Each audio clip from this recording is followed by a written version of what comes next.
Hello, we welcome you today to the Bible study of the Banking Blessings Ministry. Today we are going to look at the relationship between King David and his commander Joab. David was king of Israel for 40 years. For 7.5 years initially he was king of Judah only, and then for the next 33 years he was king of the unified Israel and Judah. Throughout this period, he had his chief commander was Joab, the son of Joab. And this causes our interest on this relationship to see what God had prepared us to learn, prepare this relationship so that we can learn something from it. Because it was a long-standing relationship, but it was not always a cordial relationship. We will learn, as I said, that David had Joab as his chief commander throughout his 40-year reign. We see evidence that David was really not comfortable with Joab some of the time. At some key moments, in fact, he did want to get rid of Joab at some point, but he still ended up not doing it. And at the time he handed over reign to his son Solomon, Joab was still the commander of David's army. So for more than 40 years, he remained commander. We found out that one of the possible reasons is that Joab was very effective as chief commander. He won several battles for David. And he was on occasion close enough to David to be a counsel to him, and actually gave him advice in two times that David needed advice, and his advice was quite effective. But at the same time, he appeared to have a mind of his own and appeared disrespectful to David some of the time. So it makes us wonder, why would somebody that disregarded David's orders at times and did what his own mind told him, why David returned him as commander? And the worst thing he did was murder two people that could have been commanders in place of him. And when he thought that they were coming close enough, he murdered them in cold blood. So let us look at all of these in different sections. The first section we look at is that just to rehearse the evidence that Joab was in fact David's commander for more than 40 years. The first time that his name appears as David's commander was during the war between the house of David and house of Saul. After David was made king over Judah, Abner, Saul's commander, by that time Saul had died. Abner, Saul's commander, took Saul's son Ishbosheth and made him and declared him king without really talking to anybody. And then he came out and set up to fight David and his men. They came to the pool in Gibeon. And then Joab commanded David's men, and they went to the pool and met with Abner's men, and there was a battle, and eventually the Israel commanded by Abner was beaten by David's people. They were defeated. They went on the ran away. About 20 people died on David's side, but about 360 people died on the other side. So this was the first command that Joab appeared as David's chief commander. He commanded David's men in this battle. Let us read about this. 2 Samuel, we select, it's a very long section, so we select the relevant sections that remind us that Joab was indeed David's commander at this time. So 2 Samuel chapter 2, verses 12 and 13 and 30 to 31. 2 Samuel 2. I'm reading from the New International Version. 2 Samuel 2, verse 12. Abner, son of Ner, together with the men of Ishbosheth, son of Saul, left Mahanaim and went to Gibeon. Joab, son of Zeruiah, and David's men went out and met them at the pool of Gibeon. One group sat down on one side of the pool and one group on the other side. Yeah, before we read verse 30, what happened here was just Abner took the people from that represented Saul's house, the house of Saul, and then Joab commanded the people that represented the house of David. They came to this pool. Initially, they agreed that they should just have a fight between 12 selected men, 12 on each side. Well, the 24 people killed each other immediately, and then the real war broke out. Eventually, David's men defeated Abner's men. Okay, verse 30 tells us what happened when they came back in. Then Joab returned from pursuing Abner and assembled all his men. Besides Asahel, 19 of David's men were found missing. But David's men had killed 360 Benjamites who were with Abner.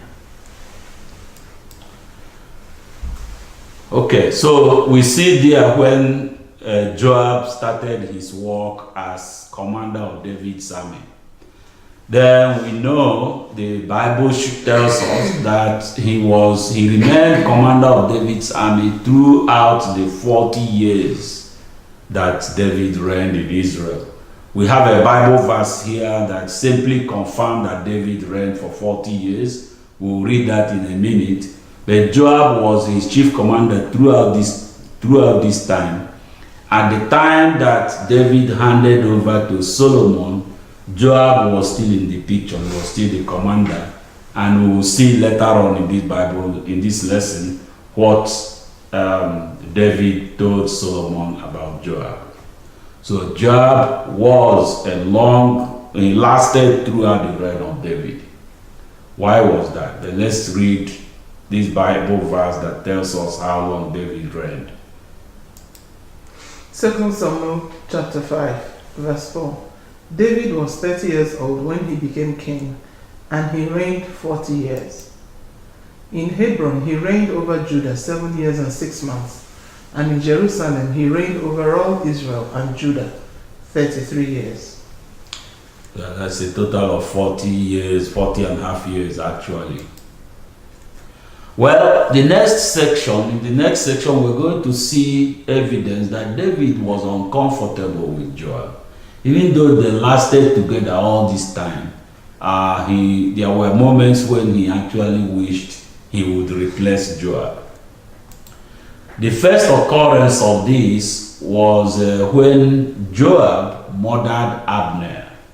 And this was when David became king over Judah, as we have seen in a previous Bible lesson.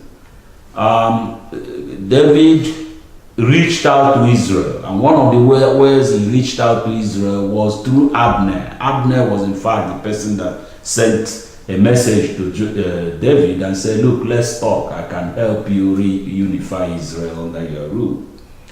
So David had a meeting with Abner where they discussed things, entertained themselves, reacquainted themselves, and then Abner was very happy and promised to go home immediately and continue negotiations, continue discussion with the elders of Israel and the elders of Benjamin. David's commander Joab had gone on a wreck, so he wasn't there when all this happened. As soon as he came back, he was told about the meeting with Abner, and then he went to David and showed considerable annoyance. He was talking to David as if, reading this, you wouldn't know who was king. Was it David or was it Joab? He basically blamed David for letting Abner go in peace. Then he left David's house. Now remember, David was the king and has a policy or an approach of trying to negotiate with Abner, or use Abner, in fact, to reach out to Israel. But Joab wouldn't have any of that. He immediately sent people without David's knowledge. He sent people to go and bring Abner back, call him back, and he murdered him in cold blood. And when David was told about this, he was very annoyed, and he prayed that he prayed very strong punishment on Joab. We're going to read about this in 2 Samuel chapter 3, verses 28 and 29 and verse 39. 2 Samuel chapter 3, verse 28. Later, when David heard about this, he said, I and my kingdom are forever innocent before the Lord concerning the blood of Abner, son of Ner. May his blood fall upon the head of Joab and upon all his father's house. May Joab's house never be without someone who has a running sore or leprosy, or who leans on a crutch, or who falls by the sword, or who lacks food. So here David basically invoked punishment on Joab and prayed that this happened. Then in the next verse we're going to read about when David expressed discomfort with Joab and his brother. He called them the sons of Zeruiah. Verse 39. And today, though I am the anointed king, I am weak, and these sons of Zeruiah are too strong for me. May the Lord repay the evildoer according to his evil deeds. Yeah, this was still about the murder of Abner. And David was talking to elders of Israel, and he said, look, I'm the king, but I don't know what these sons of Zeruiah, the sons of Zeruiah mean Joab and his brother Abishai. They had a junior brother, Asahel, that was killed by Abner during the war between the house of Saul and house of David. And in fact, it is said that Joab killed Abner to avenge his brother's blood. That's what it was said. We don't know why. But so David was talking to elders of Israel. He said that the sons of Zeruiah were too strong for him. Joab was his commander, was his chief commander, and Abishai was one of his commanders. He could today. If you are a king and your commanders, you have that kind of concern, you simply fire them or get them imprisoned or something. So we don't know why David couldn't get rid of them at this point, since he had so much discomfort. And we will see as we go along that maybe there was a reason for that. We also know that David wished to replace Joab at some point. After the debacle with Absalom, David's men defeated Absalom's men and killed Absalom. Then David, the people of Israel had run away after they were defeated. Everybody ran to his house. And then they started discussing among themselves possibilities of bringing David back, because David had run away from Jerusalem and was staying in Mahanaim at this time. So word got to David that the people of Israel were talking about bringing him back. So he sent a message to two priests that were in Jerusalem, Zadok and I forgot the other name. Zadok and anyway, two priests in Jerusalem. He sent a message to them. These are the people that he had planted as to spy on Absalom's men. So at this time he sent a message to them and said, go to the men of Judah and ask them why it is taking them so long. Why do they want to be second in making arrangements for me to be returned to my palace in Jerusalem? Then in the same message, he told them to send a message to Amasa. Amasa was the person that Absalom made commander of his army. So David sent a special message for him, promising him that he was going to make him commander in the place of Joab. So this is evidence we see that David actually wanted to replace Joab. Let us read about this. 2 Samuel chapter 19 verse 13. And 2 Samuel 19 verse 13. And said to Amasa, are you not my own flesh and blood? May God deal with me, be it ever so severely, if from now on you are not the commander of my army in place of Joab. Yeah. So he promised Amasa that he was going to make him commander in place of Joab. So we've seen David was uncomfortable with Joab. He actually wanted to replace Joab, but he didn't replace him. Another evidence that David was very unhappy with Joab is that when he handed over the kingship to his son Solomon, one of the things he told him, gave him information about the kingdom and the things he should pay particular attention to. One of the charges he gave Solomon is that he should ensure that Job did not die in peace. In other words, he should find a way to punish Job before his death. Let us read about this. 1 Kings chapter 2, verses 5 through 6. 1 Kings 2, verse 5.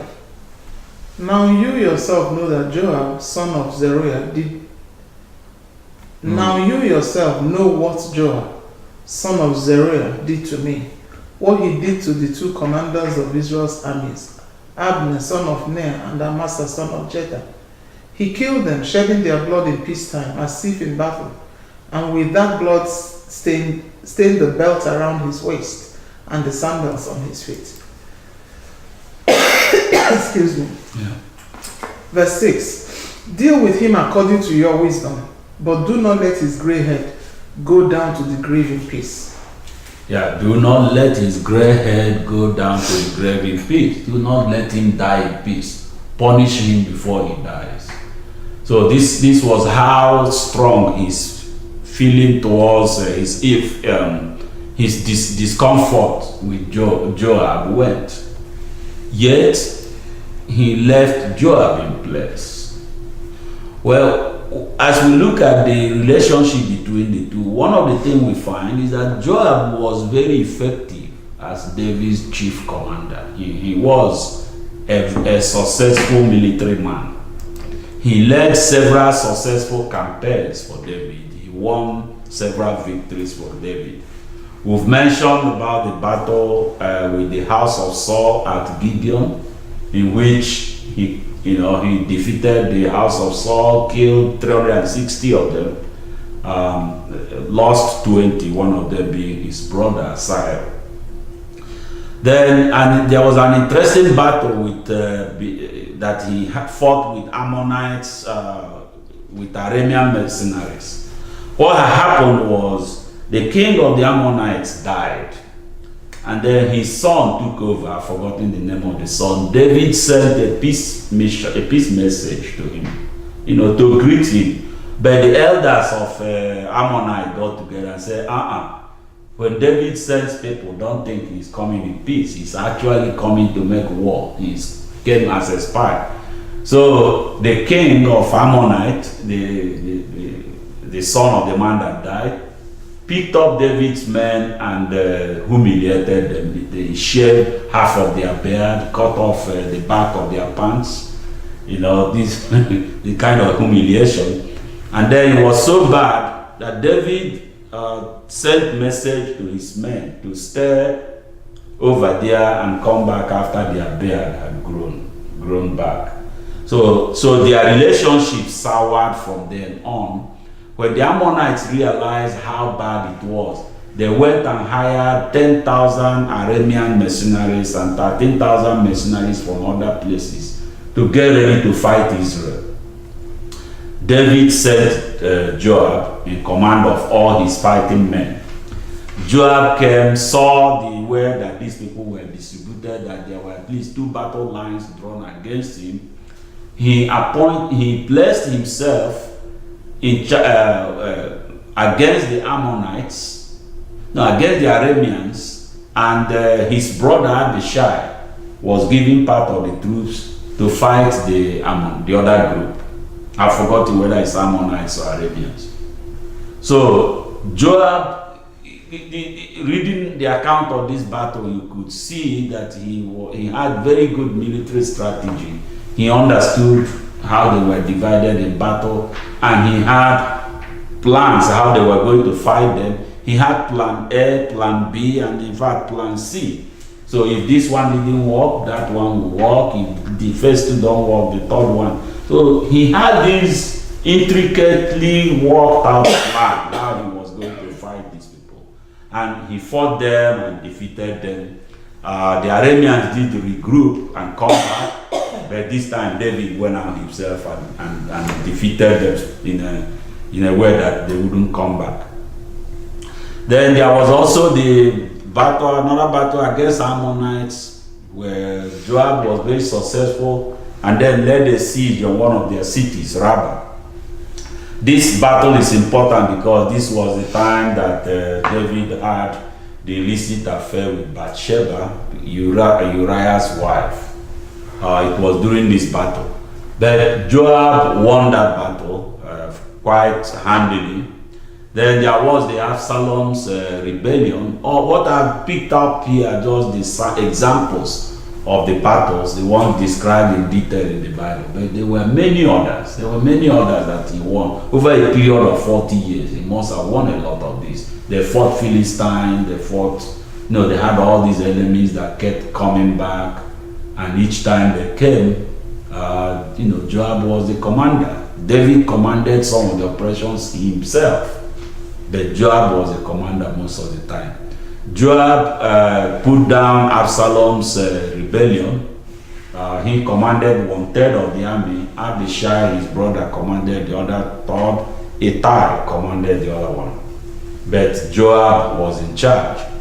When Sheba rebelled against David, tried to lead Israel in another rebellion against David, it was also Joab that hunted him down. We'll come across this later because it had to do with an important event that we'll discuss in this study. So Joab won several military victories as commander of David's army. He was a very successful commander. And this must have been at least one reason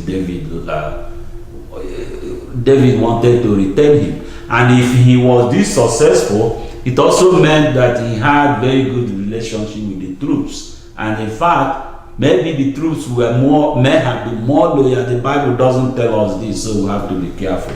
It's possible the troops were more loyal to him than they were to David, which may explain why David said that the sons of Zeruiah were too strong for him. So, this complicated relationship existed, but the sum of it was David retained Joab as his commander. There were 2 occasions where Joab actually was a counselor for David, as he gave David very useful advice. One of them, again, had to do with Absalom. Amnon, a son of David, raped one of his sisters, Absalom's junior sister. So Absalom invited all of David's children to his house for a party, and then used that opportunity to kill Amnon. And because of this, he was banished. He went and he ran to a place called Geshur. He was living there, but his stay there got too long, and Joab felt that it was time for David to forgive his son. He didn't go directly to David. What he did was he he went and connived with a wise woman, and they made up a story. The woman came to David and told the story of how two of his children, one of them died, and his people were going to arrest the other one and kill him because he killed his brother. So he appealed to David to help him, and David said, okay. David promised to help and said, look, these people will not kill their second son. It is time, they have to forgive, kind of. Then the woman said, okay, if that is the case, King, why are you still leaving your son in exile? And then David realized what has happened, that this woman sort of wanted to convince him to let Absalom come back, but use this fictitious story about our own children to get David to see that Absalom should come back. Then David asked him, did Joab put you up to this? Then it turned out that yes, it was Joab that made up the situation with the woman and sent her to go and talk to David. So, with this, David was able to bring Absalom back. Even after Absalom came back, he was restricted to his house. He was not allowed to come and see the king. And after some time, he became tired of that. It was Joab again that negotiated between father and son and reconciled them. And even though later on Absalom turned out to be a threat against David, but this reunification of father and son, I think, was a good thing that Joab did for David. There is another, this is described in 2 Samuel 14, verses 1 through 33, too long, so we're not going to read it in this session, but we sure hope that you will take your time and read the account in the Bible. The second time that Joab was counselor to David, I think we just dealt with this in a previous Bible study, was David sent his army to put down the rebellion that Absalom led against him. And the army, yes, was able to put down the rebellion, but in the process they killed Absalom. And David was very unhappy about it, grieved for Absalom so much that he forgot to congratulate his army that put down a rebellion that was directed against him. When they realized this, it was Joab that went to David and talked to him. We're not reading this, but the language, the way he talked to David was a little bit, again, reading it, you might say it sounds disrespectful. But the sum though is that he helped David to redirect himself, to realize that he needed to congratulate his troops even while he mourned for his son. So that was, something to show that on some occasions, the relationship between Joab and David was not so bad. It was, in fact, somewhat a good relationship on occasion. But Joab, as I said, appeared disrespectful towards David. There's no doubt about that. And there are two things that point to that. One of them was when we already talked about the interaction between Abner, David, and Joab, when Joab ended up murdering Abner. The fact is, David was the king and had determined that he needed to negotiate with Israel through Abner. He needed to work with Abner, even though Abner used to be his enemy, or was, at least up to that point maybe, was still his enemy. But being able to talk to your enemy at times, requires somebody with a big heart, somebody that sees where the areas of agreement, that there are areas and things they can agree on that will help them to work out an arrangement that will be good for all their people. So this was David's policy, but Joab was very unhappy. He was very he felt unsafe with Abner. He really didn't work with Abner himself. The Bible said that it was because Abner killed his brother Asahel. But another thing here is that if the negotiation continued the way David wanted, it's quite possible they would have asked for David to bless Abner, give Abner a high position in his army. After all, Abner was Saul's commander. So that could have been one of the demands. Maybe Joab feared so, but the way he dealt with it was totally disregarded David's intentions and went and carried out his own intention, which was to murder Abner. And he didn't do it in secret. He simply called him back, called him aside, pretended to be holding a discussion with him, and then he stabbed him. And he died.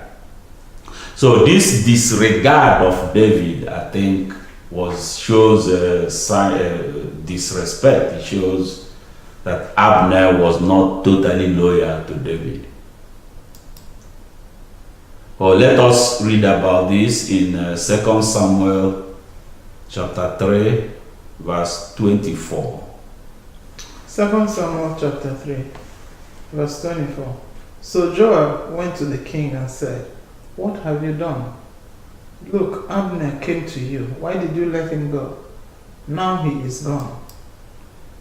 You know Abner, son of Ner. He came to deceive you and observe your movements and find out everything you are doing."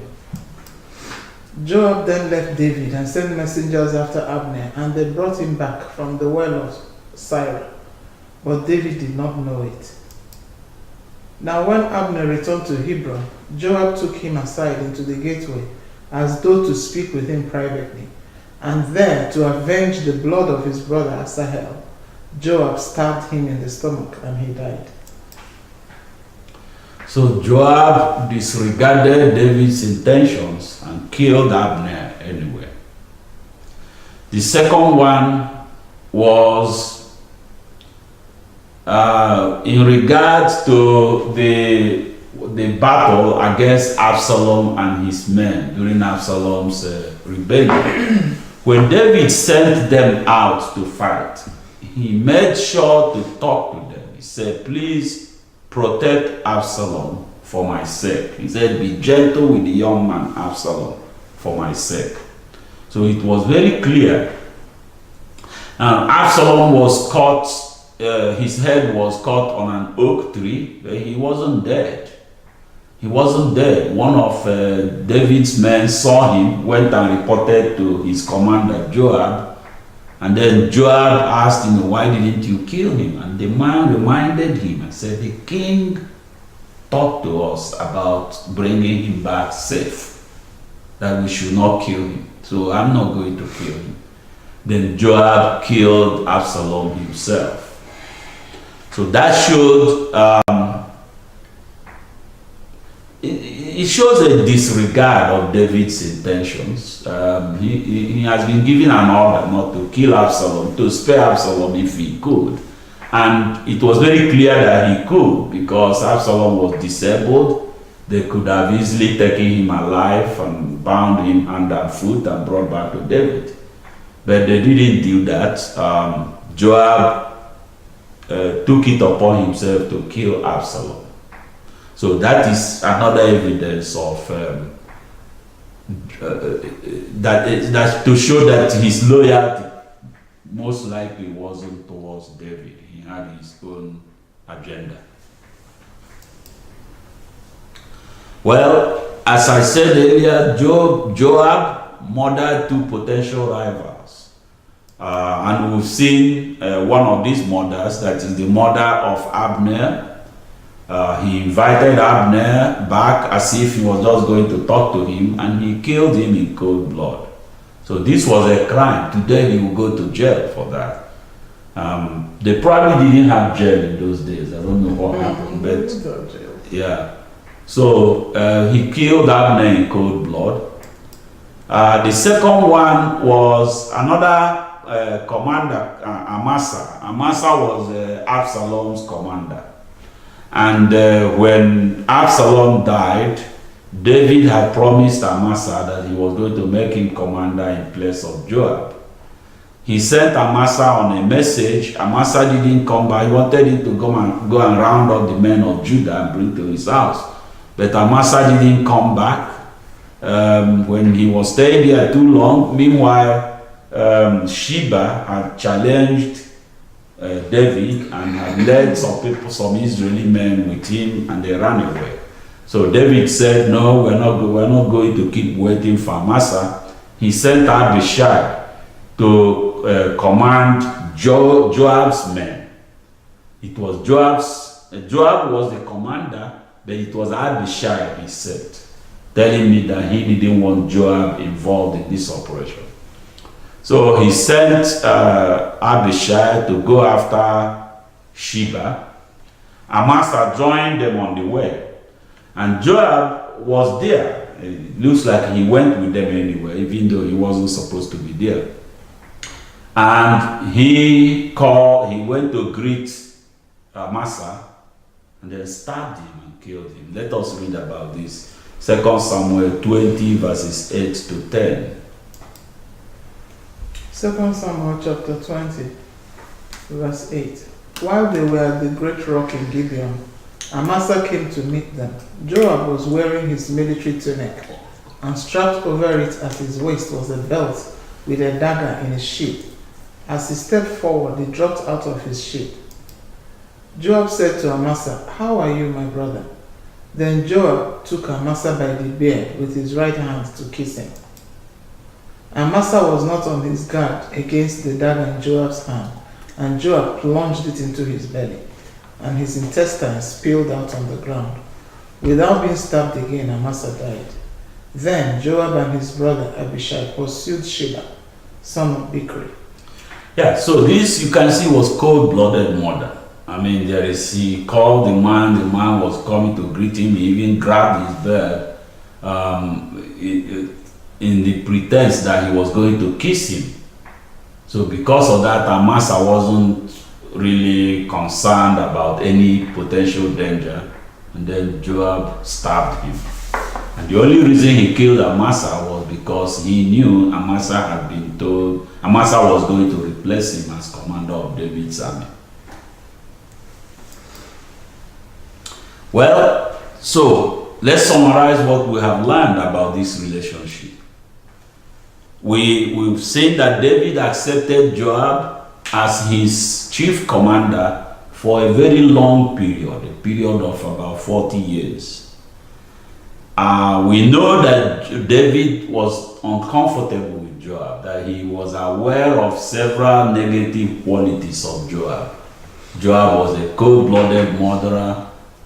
Joab showed signs of not being loyal to David, and disrespectful at times. So David was aware of these negatives, but he was also aware that Joab was an effective field commander. He was a strong military man.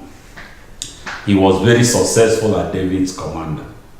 So David had this, again, feeling of, yes, he didn't like Joab, he didn't want him, he would like to replace him.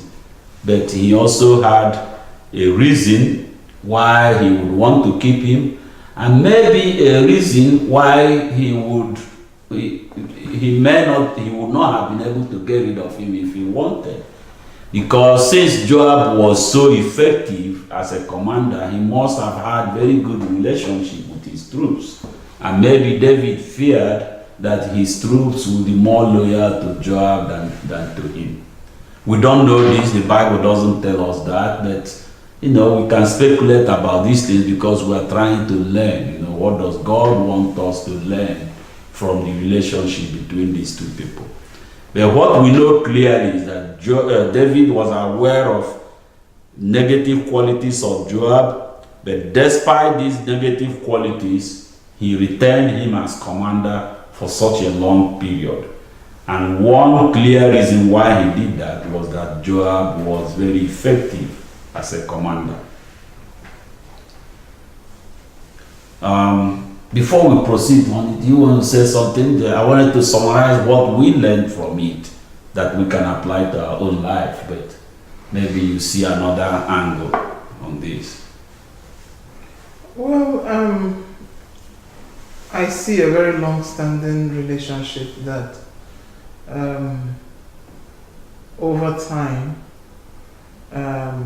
metamorphosed to the point that it looked like the king David was weak, and by his own pronouncement he was weak against his the chief commander of his army, Joab.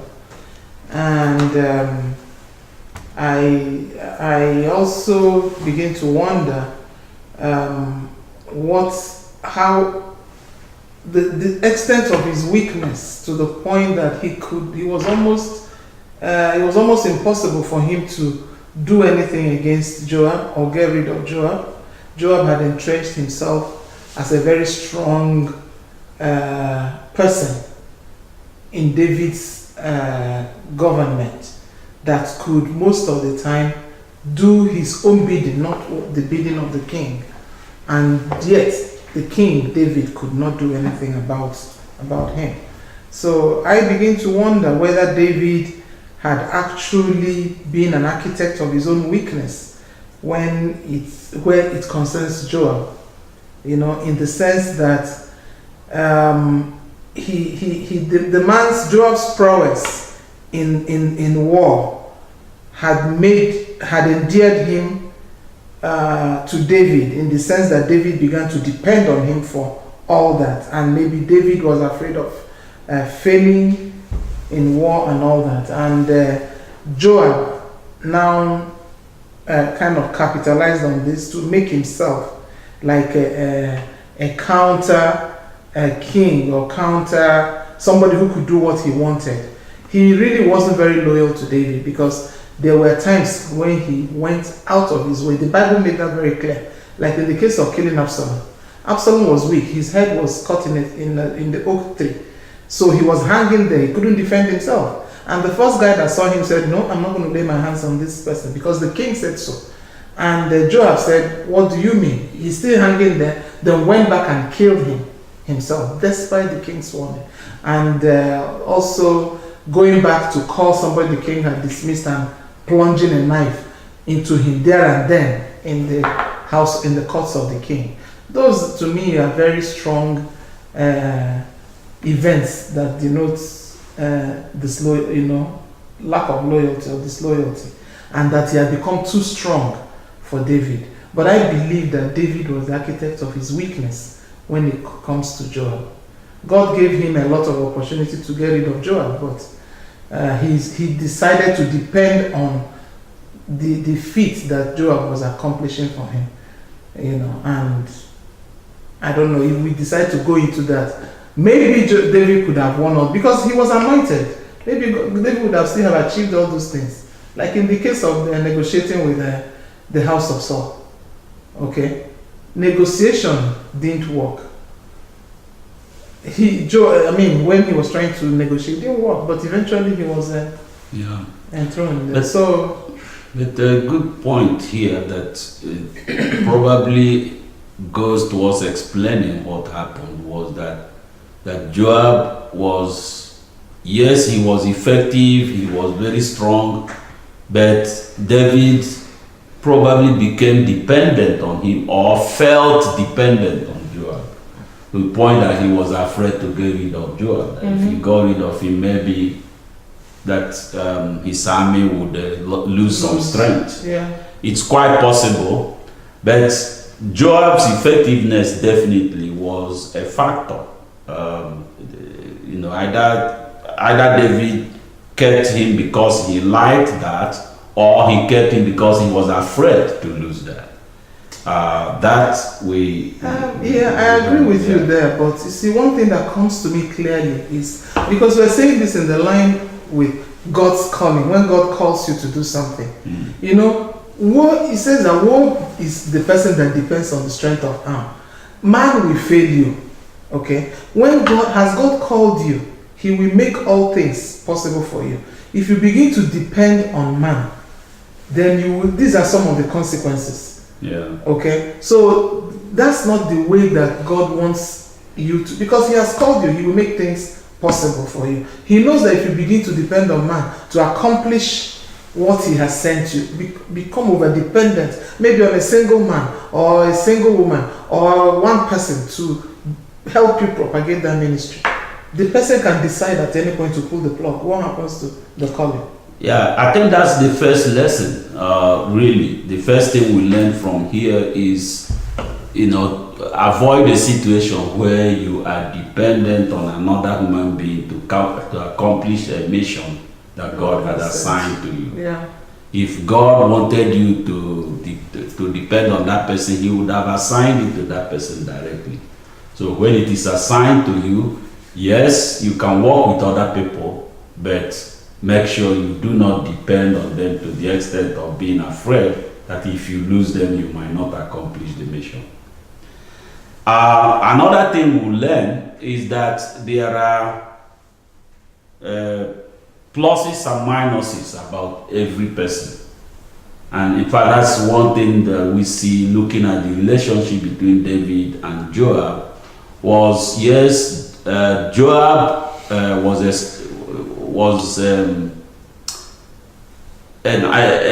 good, he was an effective military leader. So that's one of his positives, maybe a strong positive in fact. But he had weaknesses. He was maybe not very loyal to his master, the way we saw it. He was a cold-blooded murderer. He would murder people that he thought were in competition with him. So he had this strength, he had these positives and negatives, but his positives in David's eye, because David was the person making the judgment at that time, in David's eye, his positives outweighed the negatives, and he kept him because of that, or in fear of that. So this, what we learn about this today then is this, that realize that you have things about you that people want, that will make people want to take you into their alliance, to an alliance, either hire you in a job or team up with you to do something. There are things they know you can contribute, positive things. So the more of those positive things you have and the stronger they are, the more likely that people may overlook any weaknesses you have and still take you to go into an alliance with you. So increase your strength, your positives, and broaden or strengthen your positives. Increase means, increase the number of things in which you can make positive contribution. Strengthen means, really know these things well, be able to do them well. So well that people associate you with them. If they are looking for someone that can do that, they look for you. So increase and strengthen your positives, and then decrease your negatives as much as possible. Don't let people have to hold their nose in order to take advantage of the things you can contribute. Don't give them a lot of stench. On the flip side, if you have to assess somebody, then recognize that the person will have positive and negative qualities, and assess all of these. Look at all of these, the sum total of the person. Don't focus on the negatives and don't focus on the positives so that you don't know about the negatives. Don't expect a person to be perfect, because if you are looking for a perfect person, you may never find. Maybe that's why David kept Joab, because he knew, yes, Joab can do the things I need, even though there are some things he does that I don't like. But who will I find that will just be good and not have some negatives? So human beings are not going to be perfect, and they don't need to be perfect. Be aware of the positives, be aware of the negatives, and weigh them so that you'll be able to make a decision as to who should be your partner, who should be your ally, and who should not.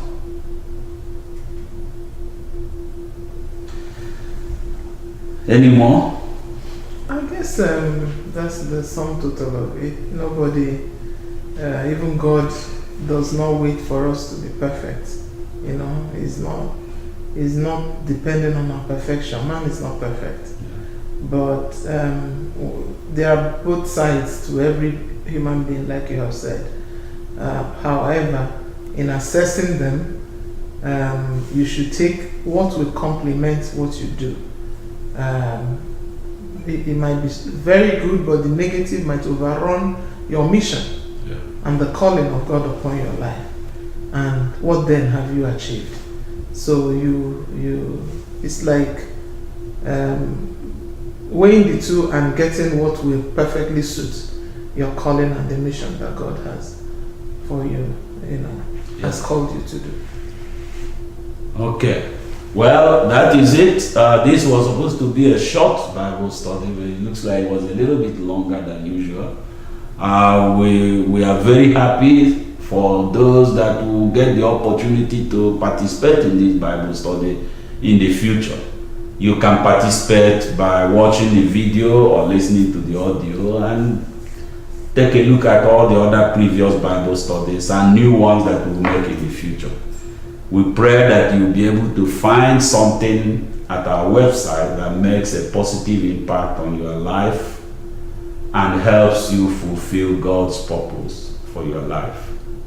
Thank you, and God bless you.